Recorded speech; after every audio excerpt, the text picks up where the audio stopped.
I want to talk about the proliferation of these third-party companies that are offering agents to be a place where they can post the buyer's agent commission once it's banned from being displayed on the MLS come August 17th. Now here we're looking at this email I received from one of these companies. I'll go through it very quickly. I'll explain why this concept isn't of very much interest to me at this time. I also want to show you something on the MLS that I saw regarding commission right before making this video.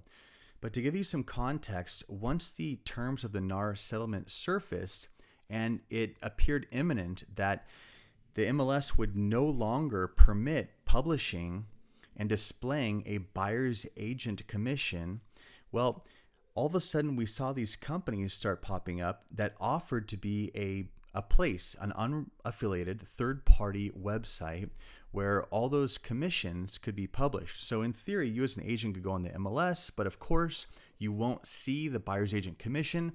So instead you can jump over to this other website that isn't subject to the NAR settlement terms and therefore can publish that forbidden knowledge of the buyer's agent commission.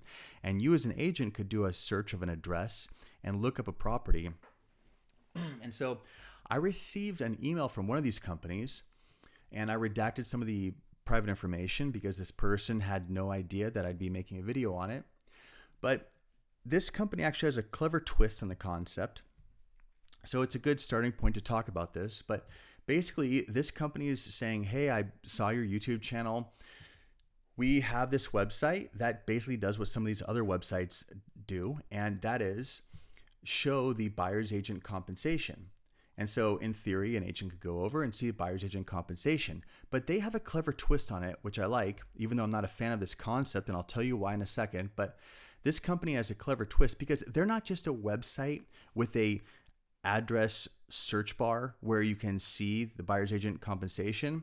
They have a browser extension. So in theory, if you had a browser like Google Chrome, you could install their browser extension and you could go to websites like Zillow.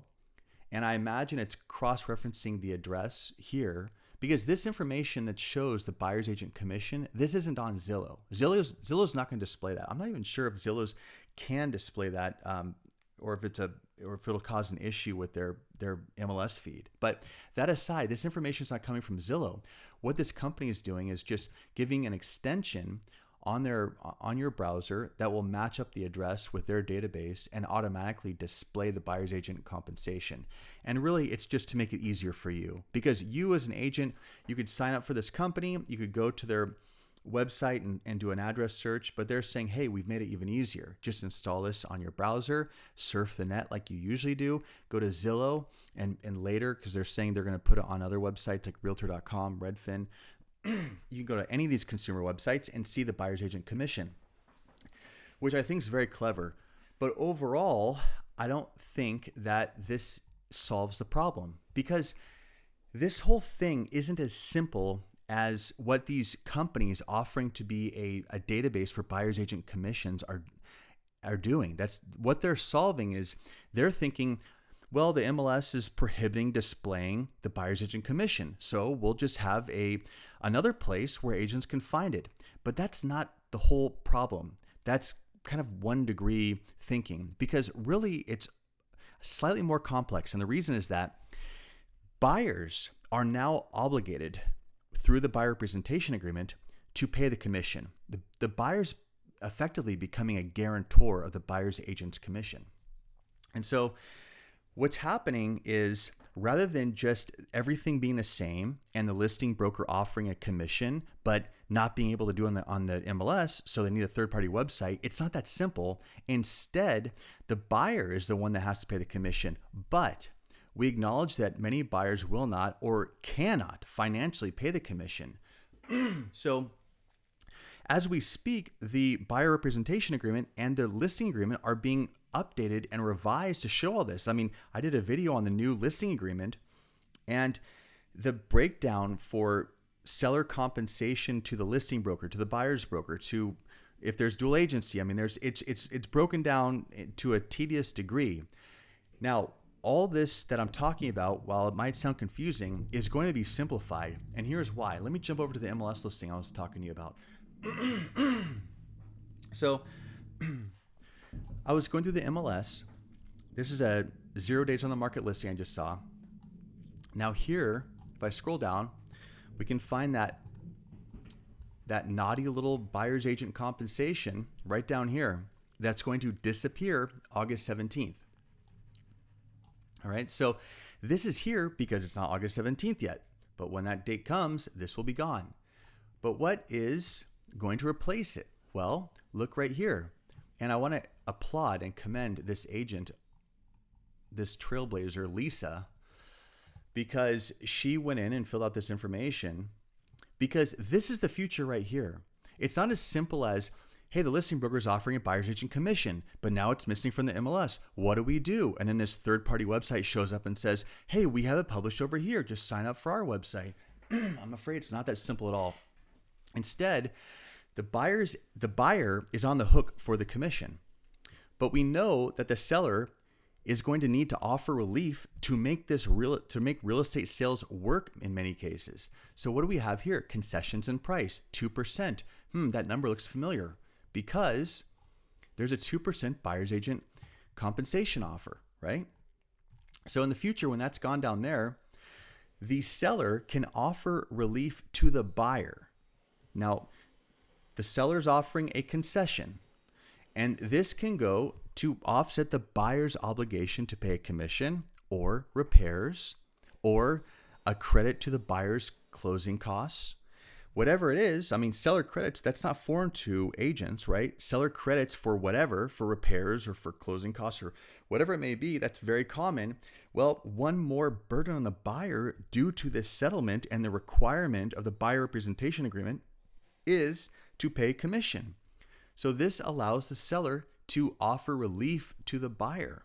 And that's what's happening here. So these third-party websites, they're living in this mindset of, oh, the listing broker needs to offer commission to the buyer's broker. No. It's changed. The buyer is now obligated to pay commission, and the seller is going to offer relief for that buyer's obligation. So it's not a relationship between the listing broker and the buyer's broker necessarily. It often is going to be a relationship, a financial relationship between the seller and the buyer. So that's why this concept doesn't interest me. This whole concept of these third-party sites that offer it. It doesn't solve the problem. It doesn't take into consideration the unique facets of how everything is changing, how now the buyer is the guarantor of the commission and on the hook for the commission until the seller offers relief to the buyer. This has changed everything. So these websites, they could be of value if there's some monumental change, and that monumental change, which I think is unlikely, but that would be if something like the MLS was forbidden from sellers offering a concession, which I think would be insane, by the way, because sellers are offering concessions all the time for closing costs when a buyer needs a little bit of help, some liquidity help when they have to pay closing costs out of pocket, or for repairs, or for whatever it is. I mean, there's items of personal property left behind. I mean, just you name it. I mean, there's all sorts of reasons why the seller needs to offer concession to the buyer. And that now, just that long list that existed for repairs or credit toward closing costs or whatever, that now includes the buyer's obligation to pay commission. So this is the future here. And all this talk that I was saying, how it's not as simple as what can be posted on a third-party website, and I'm going on about, well, now the buyer has to pay this and the seller has to do that. Well, as confusing as that might sound, or the multiple steps in it that make it a little bit more tedious than it was before, this is all going to get ironed out and streamlined here. And even if there is an exact number, seller will consider concessions an offer. Yes, there'll be a yes here. And you know what? The buyer's agent can just ask when they write the offer. And I'll have videos all about this. The whole commission thing, honestly, I don't even think twice about it. I mean, agents will call me and they'll say, hey, I'm worried about this, or this, my client said that, or whatever. And this whole thing in my mind, my mind's already past it all. I mean, as far as I'm concerned, this will get ironed out. There might be a learning curve for people, but once they know how to fill the form out properly, and just keep watching my channel, because I will keep publishing videos on how to address all this. You'll be an expert in getting through this transitionary period. But this is of no concern to me. So I'll end the video there. If you have any questions, please leave a comment. Thank you for watching.